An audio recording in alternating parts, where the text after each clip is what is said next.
At Pechanga Resort Casino, you can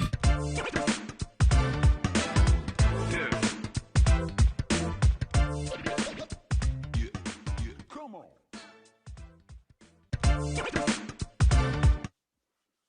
What is going on, Lakers fans? Ooh, the Lakers are taking on the Brooklyn Nets. Look to keep on building that momentum. They will look to keep on adding to their winning column. By the way, I played that clip for you guys for the Brooklyn Nets when they played against the Golden State Warriors the other night. That egregious way of showing that they are tanking and trying to get that lottery pick. Fully expect the Brooklyn Nets because, once again, when you line up against the Los Angeles Lakers, you're going to get everyone's best game. But we'll see because the Brooklyn Nets are in that mode where they are trying to take and get the highest lottery pick that they can get. The NBA can try to make all these different types of adjustments, these different types of rules to implement heading into ways to fix tanking. But the product itself right now and what we are seeing, there's probably no real solution, especially what they try to distribute. But the Lakers going against the Brooklyn Nets, really not much to really add to this game, but take care of business. Like you did against the Indiana Pacers, take care of business tonight against the Brooklyn Nets. And we got some stuff to discuss because the NBA, they updated their MVP ladder. So we're going to discuss that. I know you guys love having that conversation on who is the most valuable player in the NBA. And I also got something to throw at you guys in the YouTube chat and just everyone who is tuning in to Lakers Talk Daily is seeing how LeBron James has been playing. Could the Lakers be willing to bring him back on this Lakers roster next season, knowing they have to build around Luka Doncic? We can talk about that, and they might have a little bit of something fun on the second half of Lakers Talk Daily today. It's Friday, man. The Dodgers got that victory last night on opening day against the Diamondbacks. Hey, let's see what they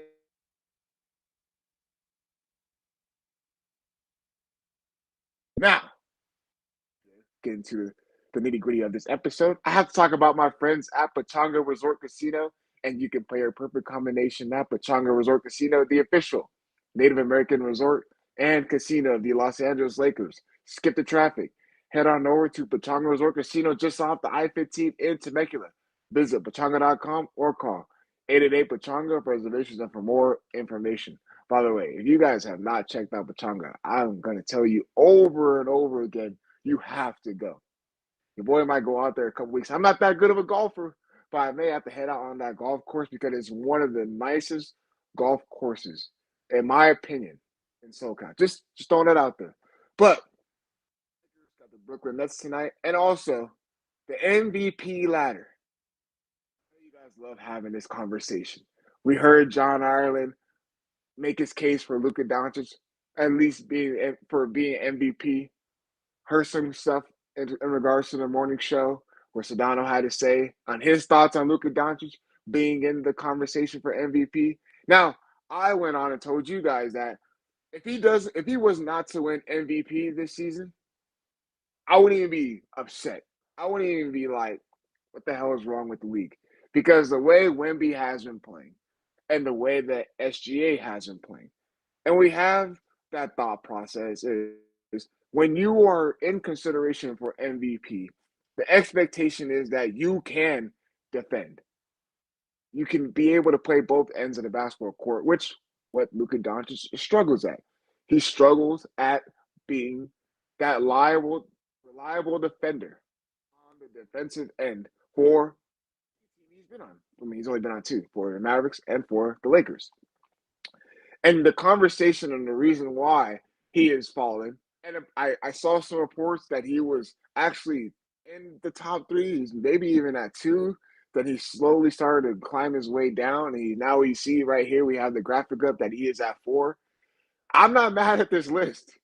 Like, it's really hard for me to sit there and be mad at this list. I understand that Luka Doncic was a player of the week 2 times, 2 weeks in a row, player of the week, putting up 40 points in a span of 8 to 10 games, averaging 40 points, still getting 8 rebounds. He is one of the top rebounding guards in the league, still getting a high assist ratio, meaning he's getting 8 assists, 8 to 9 assists a game.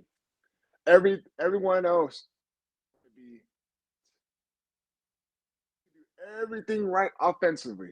But you know what's going to separate him when it comes to that MVP conversation is you look at the things that has been doing.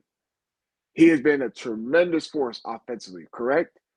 And we've been talking about Wemby, and we have been praising Wemby throughout this whole entire season, rightfully so.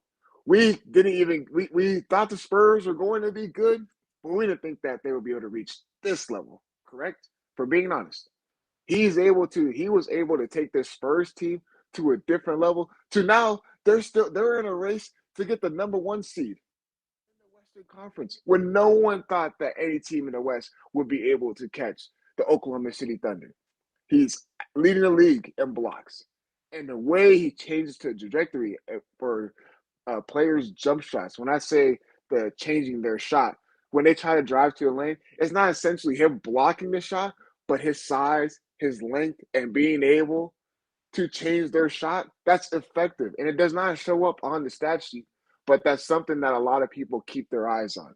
Okay. So that case for Wemby being number one right now per NBA.com and their MVP ladder, it totally makes sense. SGA, if you want to have that debate, Luka Doncic is top 10 in steals. Could that be a number that's like kind of misconstrued? Yes, possibly so. Possibly so. I understand Luka Doncic is top 10 in steals right now in the NBA. Get that. He's as, and that's what I'm saying. He's gotten better, and that's why a lot of people are having that argument. Is that he has gotten better in the second half of the NBA season for the Lakers. As soon as LeBron James, which we're going to talk about in a couple minutes, as soon as he became that the third usage player for this Lakers team, all right, you start to see the defense start to elevate. You start to see LeBron James take more of a defensive toll. Marcus Smart has gotten back to that defensive anchor, the vocal leader of this team. Okay. But the one thing that we always have to talk about Luka Doncic is that he is not a consistent defender. And I agree. You have to, when you're a superstar like him and you do a lot of great things offensively, a lot of great things, it always comes down to can you play both ends of the floor?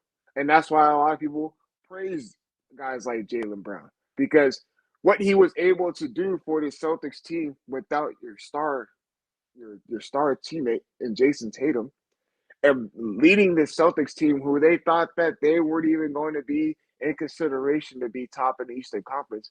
And they were able to prove a lot of teams wrong. You got to have that. You take on that load offensively, make your case, you go out there, you do a lot of great things offensively, but what are you doing on the defensive end of the floor? And that's the thing where Luka Doncic is that he has just not been able to be a reliable defender. You have to hold him to a higher standard. If you want to be that superstar, if you want to be in conversations, if you want to actually be number one as far as a ladder, and remember, these things change over the course of the season. The NBA MVP conversation, it changes. I will say, first half of this Lakers season, Luka Doncic was putting up the numbers, but no one was talking about him potentially being MVP. I would say the conversations were real slim of him being MVP.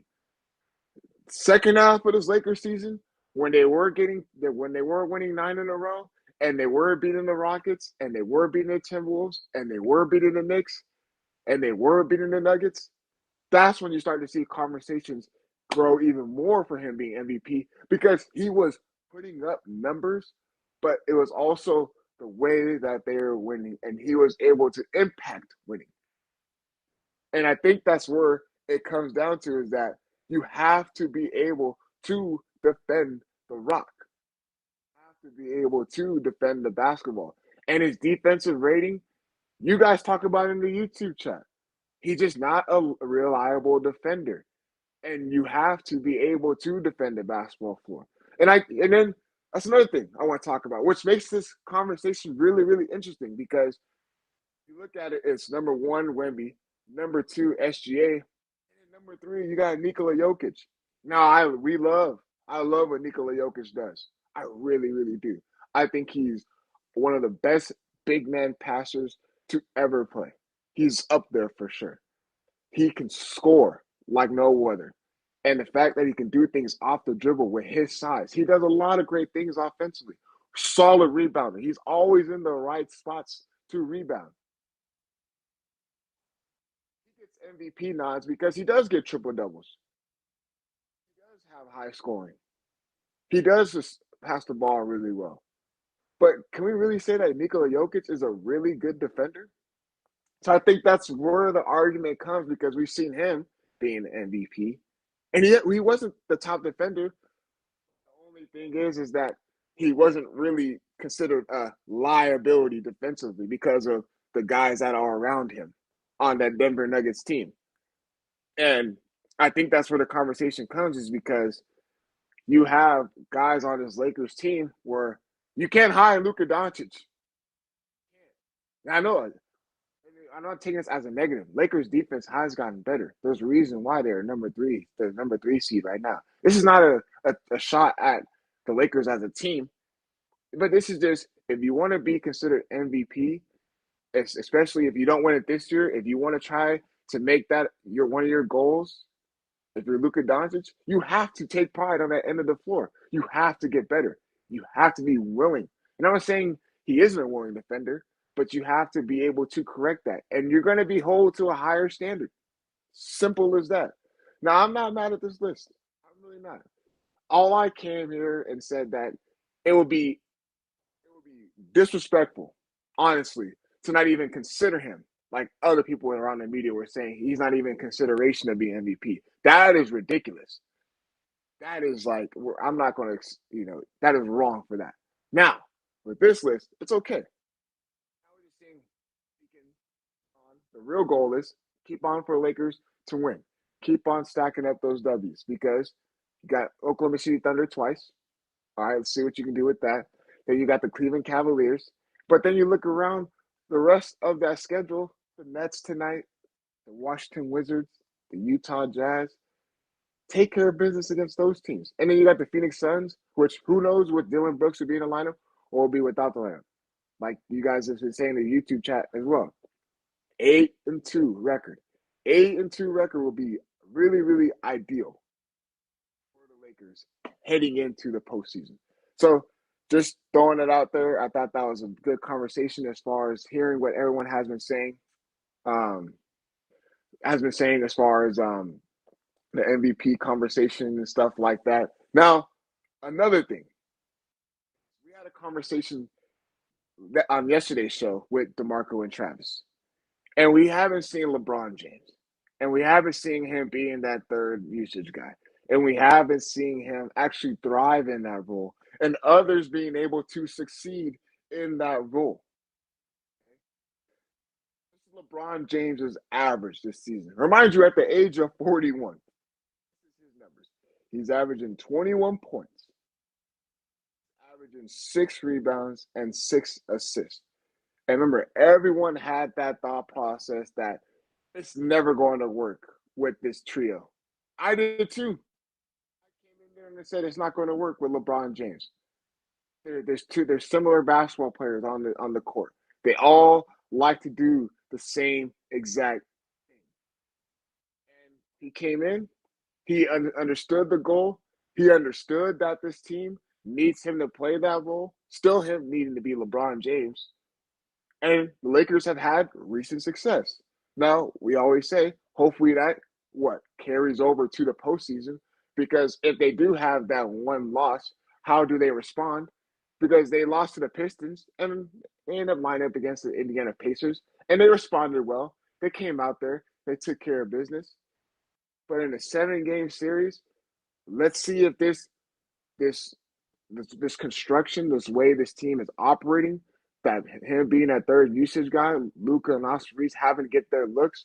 Let's see if this is going to be consistent enough heading in to the postseason. Now, the question I got for you guys in the chat, and I'm pretty sure we can throw a poll up, is seeing LeBron's numbers and seeing how this team has gotten better and seeing that he's actually been able to understand that he needed to do this for the team to be good. Would you guys be willing to have LeBron James return to this Lakers team, knowing that they still have have to throw, knowing they start to build around Luka Doncic and potentially Austin Reeves. So before I answer that for you guys and let you guys react to that, I have to let my partners at Pachanga give you guys a quick word. At Pachanga Resort Casino, you can rock and roll, sip and slide, twist and shout. Play your perfect combination at Pachanga Resort Casino, official Indian gaming sponsor of the Lakers. What is going on? Welcome back to Lakers Talk Daily. Just real quick, read one of the comments in here, which I found really, really interesting. And then once again, appreciate you guys tuning in right here on Lakers Talk Daily. Peter says, Nash won 2 MVPs when Kobe was in his prime and dragging a bum team with Smush and Kwame Brown and stopped giving any regular season. And he said I stopped giving any regular season MVPs thoughts. And I get it. I really, really understand that. And that's where this conversation still gets interesting because Wemby has been real effective. SGA has been SGA, still averaging 30, still getting about 4 to 5 assists.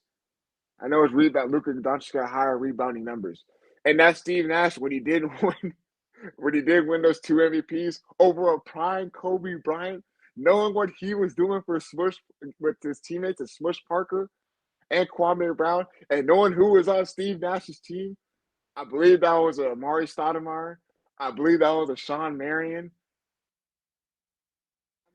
Steve Nash, arguably so, had a lot more players on his team that were better than what Kobe Bryant was having.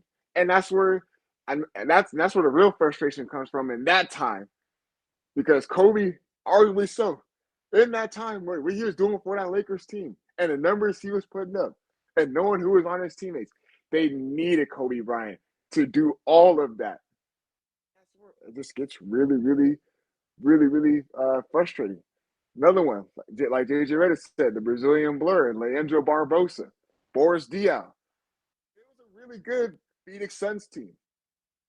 They didn't really translate into winning in the postseason, but that just goes to show you that sometimes this award, it's literally, I feel like I'm trying to be real. I feel like sometimes it's not really I'm trying to word it the right way.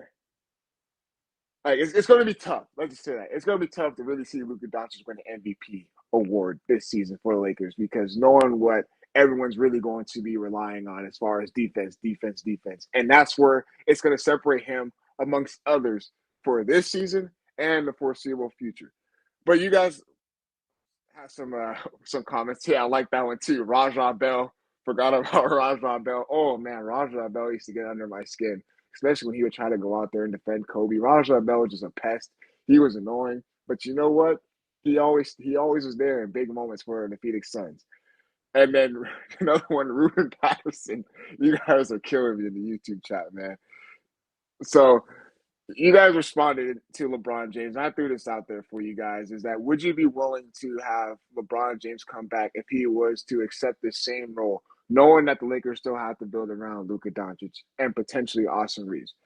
And, you know, some of you in there saying for $20 million per year, yes. And as long as he accepts the role for what he is playing now. And I try to have this argument yesterday on the show is that why is the assumption that he's going to try to command the most money, right? Why is that the assumption? Why is it that LeBron James heading into the offseason, he's going to demand all this money because of the numbers and how he was able to accept this role? What if there was a plan that they present and they tell him, hey, we're going to try to build around Luka Doncic with this model, and this is what we want to be able to do for the offseason and for the foreseeable future. You can, if you were able to still embrace that role and still contribute, then that's a different conversation because they still can build around Luka Doncic. They can still build around Austin Reeves. You're still going to need another secondary big man. Deondre has been playing well. You're still going to need another real big man. You're going to need more 3-and-D wings because defense is only going to – this Lakers defense is only going to hold up for so long until we see what they look like in a 7-game series. You're going to need more guys on that end of the floor. And then you're going to actually need more 3-point shooters. So you have that process and you have that plan where it's difficult. You have an aging superstar who is still playing really, really well at the age of 41. And he's accepted his role. And now the whole conversation has switched with them. That is why this makes it very, very interesting because we always talk about it. Where else is he going to go?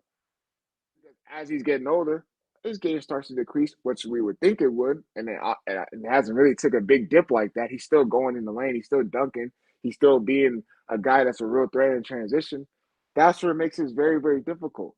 But I would say is you would have to say no if he's not in the understanding that they have to build around Luka Doncic first, and then they will be able to see how he can still be in that role and help this Lakers team if they were to have those conversations with them heading into the offseason. Now, I don't want to be a big threat into the offseason. I don't want to be real in depth with that. I just want to throw that out there. That was really, really interesting conversation. But to kind of slow it down, we have a little game to finish off Lakers Talk Daily today because the Lakers are taking on the Brooklyn Nets, a tanking Brooklyn Nets. I can't get over that. That damn shot that they did, the full court hook shot. What the hell was that, man? I really can't get over it. But I'm going to be my guys in this social room. My guy Tim. We have a game that he wants to present. Tim, what is this game that you have for me today, man? If you are ready to go.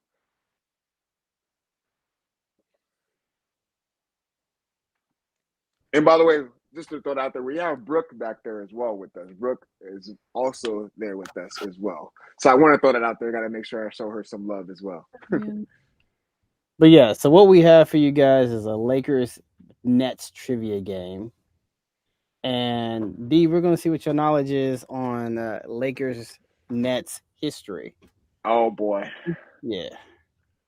Is this going to be multiple choice at least? Can I get like some multiple choice? No, we didn't prepare multiple choice. So honestly, it's going to be open-ended. So good luck. I think you'll be okay, but we will see. All right, let's see what we got here. Okay. The Lakers and Nets faced off in the NBA Finals only once. What year did this happen and who won? It wasn't. I'm assuming that was the Jason Kidd and, Richard Jefferson Nets team. Was that in 2003 and the Lakers won? You're close. What's the answer? Don't give it to him now. Yep. 2002. Okay. Lakers swept 0, but that was the Jason Kidd team. All right. Who was named Finals MVP in that 2002 series? I'm about to go with Shaq. Yep. Got that one right. There we go. Oh, we had to give you a little lob, yeah. you know? Yeah, of course, man. Come on now. What else we got here? The current center is the all-time leading scorer in the Nets franchise history, but he spent exactly one season with the Lakers in 2017-2018. Who is he? Oh, my God. That was the baby Lakers. Was it Brook Lopez? Yep. Good pull. Good. There we go. All right. Here we go. Okay. Man, that baby Lakers team, by the way. Woo, they're fun to watch, but man. Hey, no knocks on the baby Lakers. We're not going to tolerate that.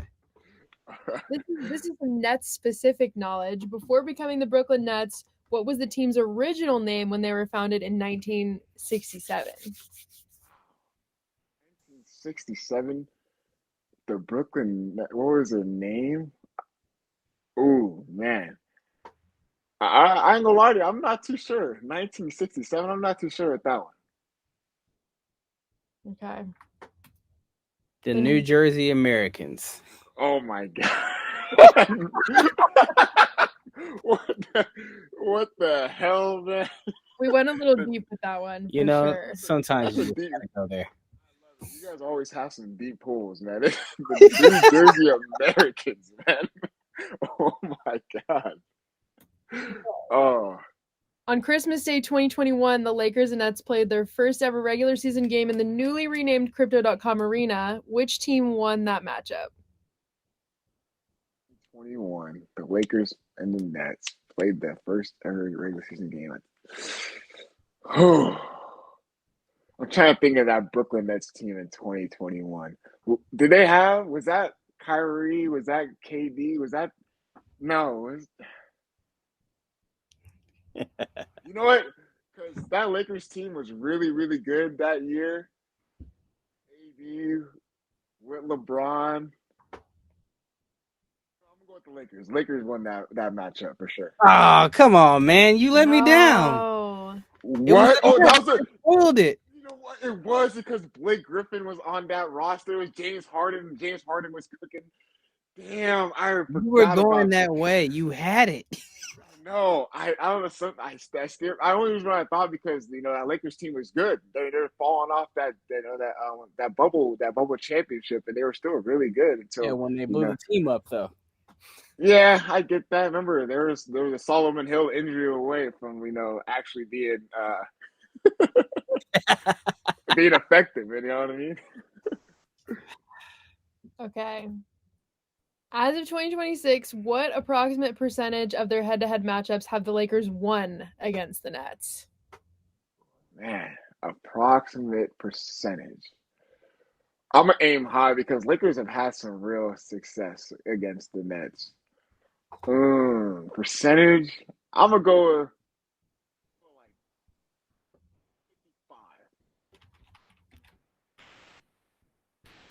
55. About 70%. Damn, yeah. They were whooping the Nets' ass like that. Are you surprised? I'm not surprised, but damn, the Nets. Damn. That's a real. How often have the Nets been any good? Okay, the Nets haven't. Okay, I'll always go back to that Nets team. Of course, when I mentioned the KD, the Kyrie, the Harden, that team didn't end up doing anything in the playoffs. Remember, they were a toe away from advancing against the Milwaukee Bucks. And I always go back to, of course, the Jason Kidd, the RJ, the Kenyon Martin days where they were really, really good. And then I fast forward, and then after that, they were terrible. Remember the Devin Harris and then the Brook Lopez? Like, they were terrible. So listen to what you just said. In the entire history of the Nets, from the ABA days, you listed 2 segments of good Nets teams. Everything else is a dumpster fire. Man, and it's funny because everyone on YouTube try to say teams, but James Harden never win anything. They don't. They get buckets though. They get buckets, but the wins and losses is. I might have to pull that stat. How many more we got here? One last question. In a massive 2017 trade between the two teams, the Lakers sent D'Angelo Russell and Timothy Mozgov to Brooklyn. Who were the 2 players the Lakers received in return? That's a 2017 trade between these 2 teams. The Lakers sent D'Angelo Russell and Timothy Mozgov to the man, that Mozgov signing was Man, who were the 2 players the Lakers received in return? Okay, I gotta think a little bit about this too. This is gonna determine if you're a real ball knower or not. Okay, hold on. Like I said, give me some time. We got a little time here. Time's ticking. I got to keep you on the clock. We should have. I got about 30 seconds before I got to wrap this up. Oh man, I think 2017. Who they got in return? Because 5, 4, 3, 2, 1. That's a violation. There's no answer. Brooklyn in the draft rights to Kyle Kuzma. We had high hopes for you. You did. And the crazy thing is, yeah. I got no answer. My mind went blank on that. My mind went blank. I forgot about Kyle Kuzma too. There's times we really do forget about him because he was really, really good for the Lakers, and then he ended up his career ended up going down the wrong way. But That was a really good game. Really appreciate you guys for that. It's always fun to have something like that to kind of keep your mind going and kind of have that Lakers trivia, of course, because Lakers history is one of a kind. And you guys in the YouTube chat, thank you so much for always being engaged and always, being locked in to Lakers Talk Daily. Lakers are going to be trying to add to that win column. They got the Brooklyn Nets tonight. Then they followed up with the Washington Wizards. Then the big game on Tuesday against the Cleveland Cavaliers. Man, Lakers are going to just keep on stacking up wins, and hopefully they can get and secure that third seed. But for myself and you guys in the YouTube chat, and then the two back there holding it down in the social room, Brooke and my guy Tim, as always, you guys have a good weekend, and I will be talking to you guys next week.